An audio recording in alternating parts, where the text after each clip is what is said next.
that don't know me, I'm the Black Travelista. Go right now to the subscribe button and subscribe and like this video. So anyway, this I haven't done in a while. I haven't sat down and just spoke to you guys. I've been doing vlogging, I've been trying to show you Tanzania and all that good stuff. So today what I want to do is sit down video and answer some questions that you guys have been asking me. And this video is about how I got to Tanzania.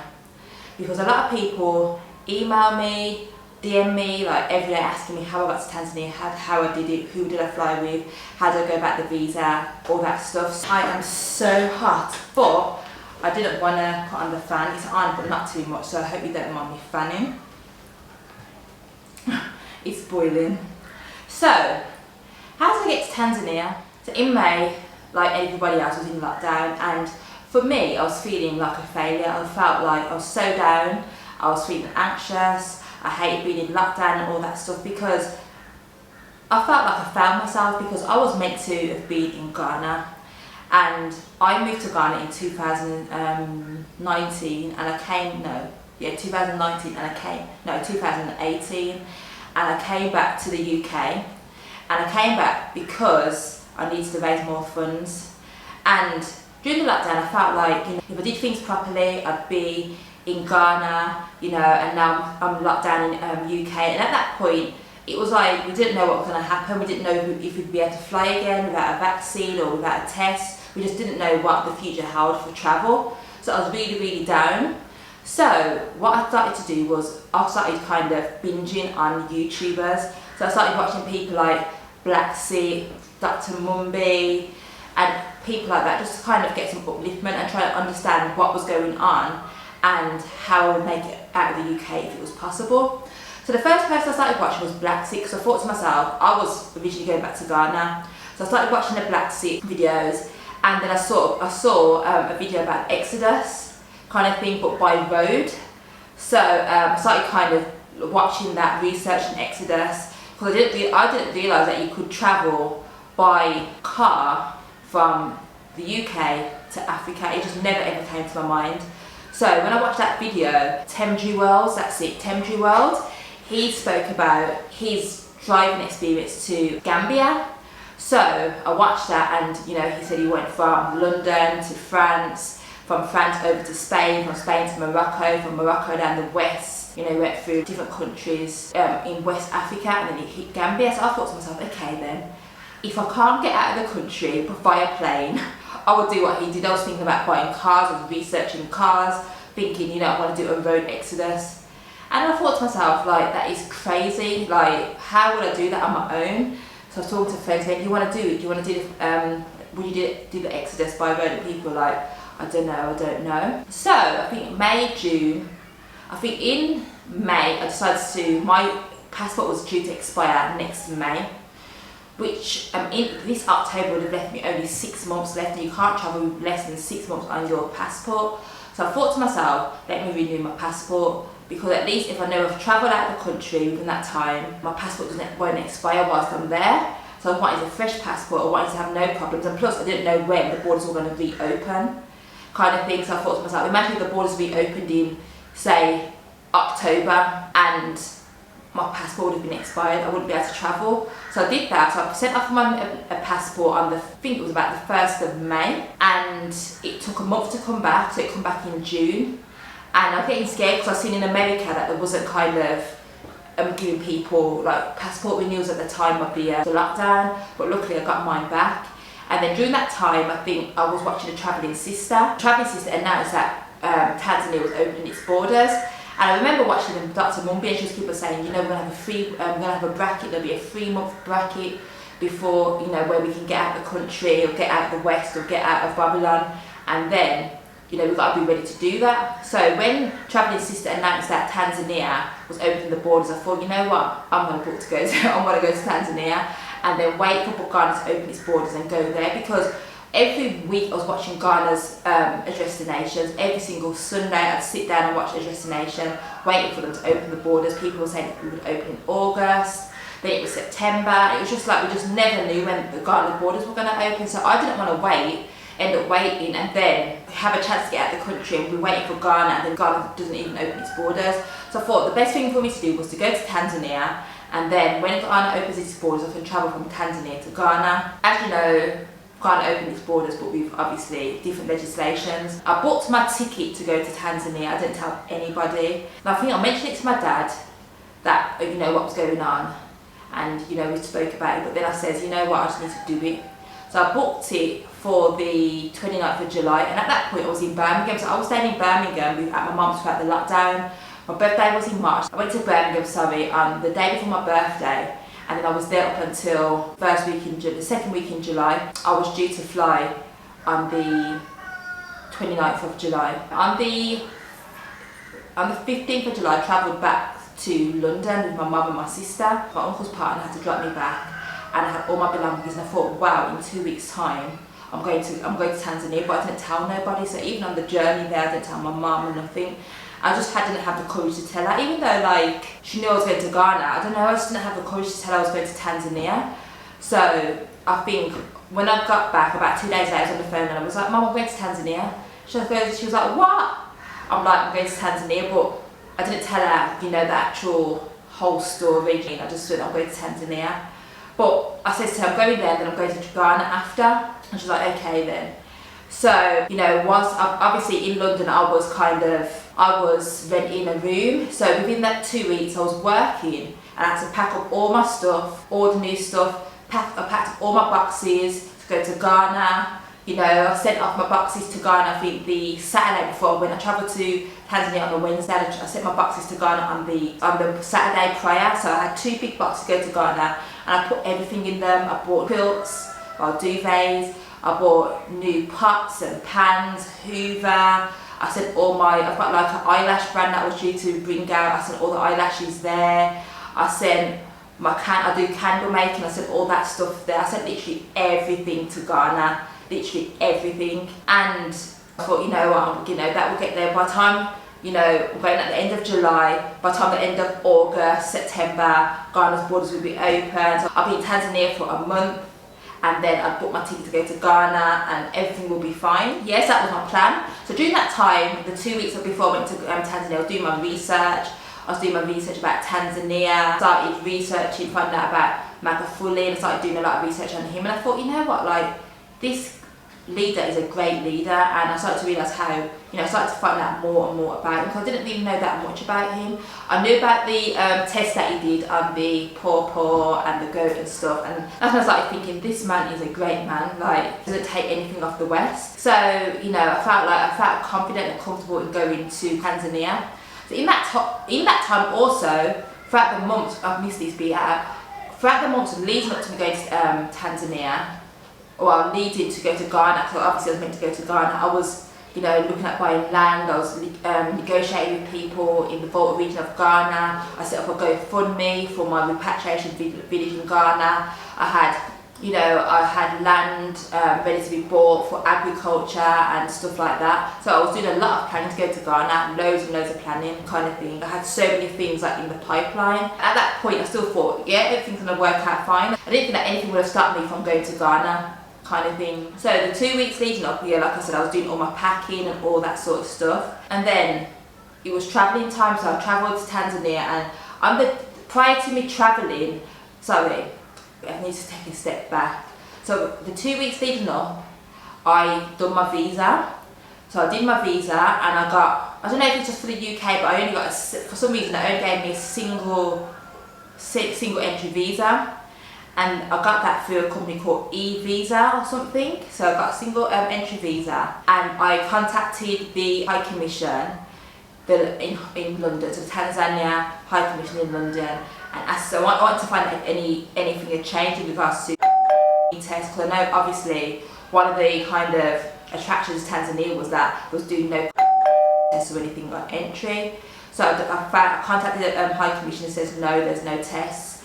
So on the day of travelling, I'm there travelling, you know, I caught a coach to the airport, got to the airport, got to the terminal, checking in. So obviously I only bought a one-way ticket because I was planning to go to Tanzania then go to Ghana, but because I didn't know when Ghana's borders were going to open, I didn't have a ticket for Ghana.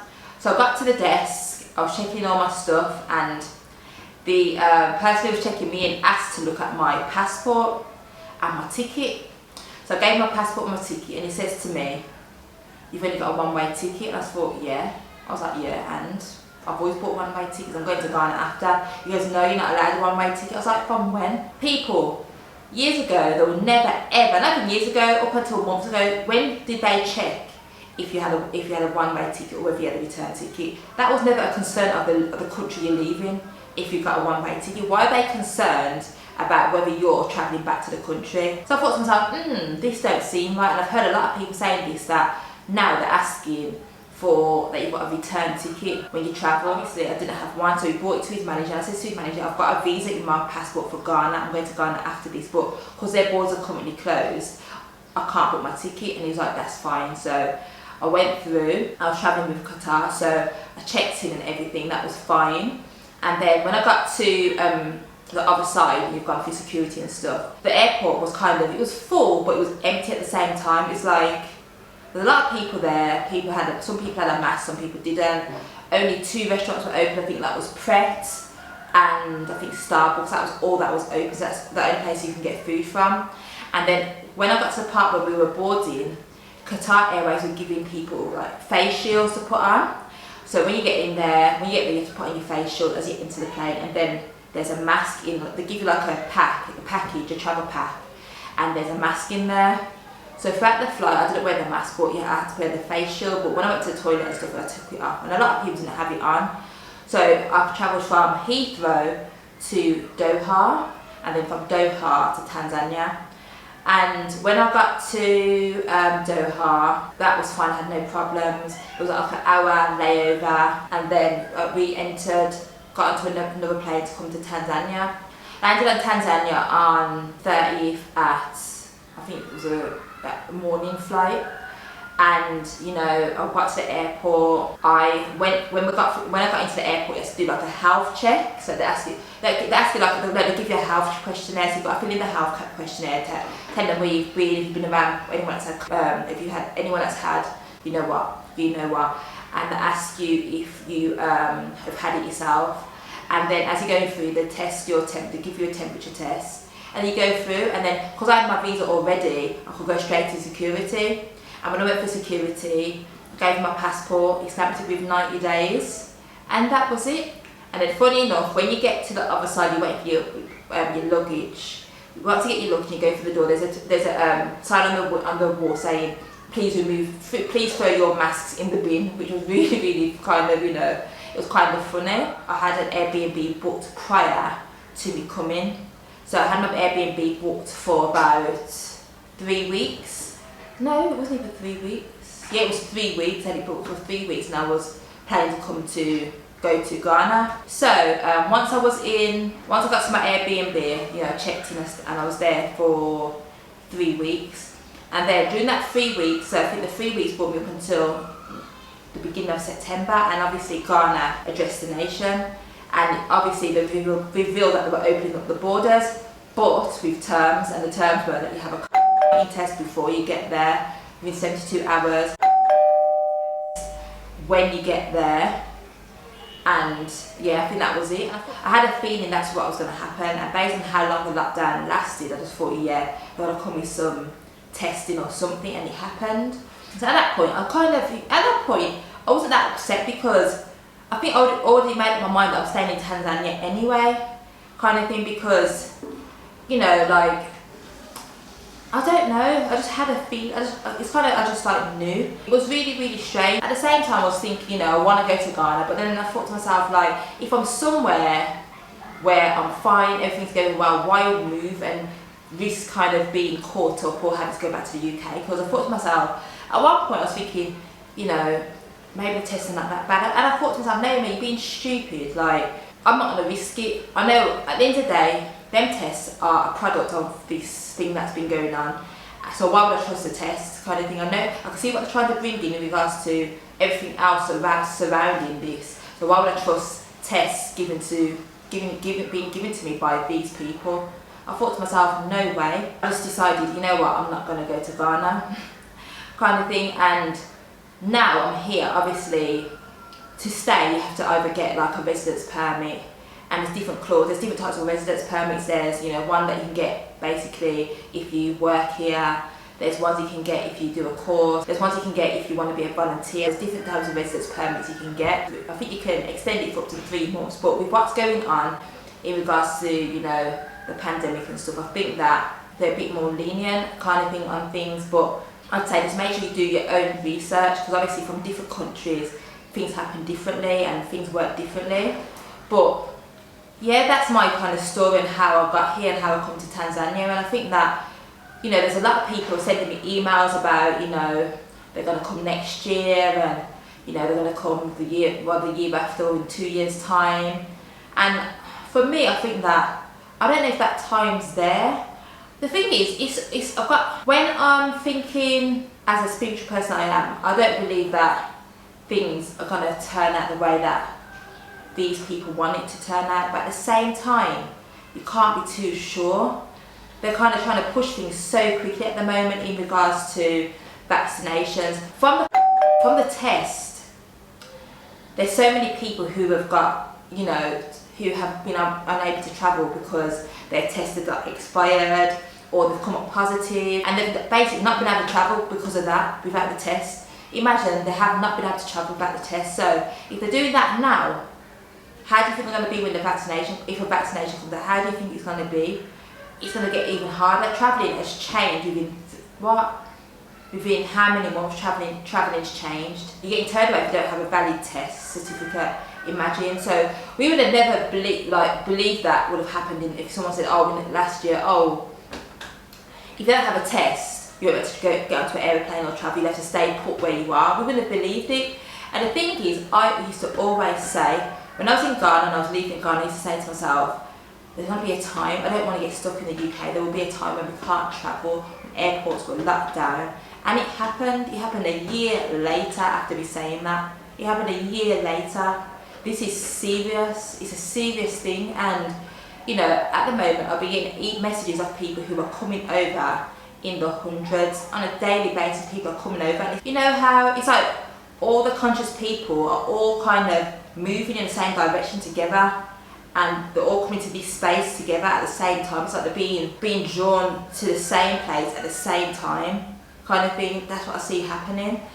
And I see synchronicity, that's it. It's like everyone's, like all the conscious people, it's like a synchronized movement at the moment, where people who are conscious, who are on a higher vibration, are just moving in the same direction together.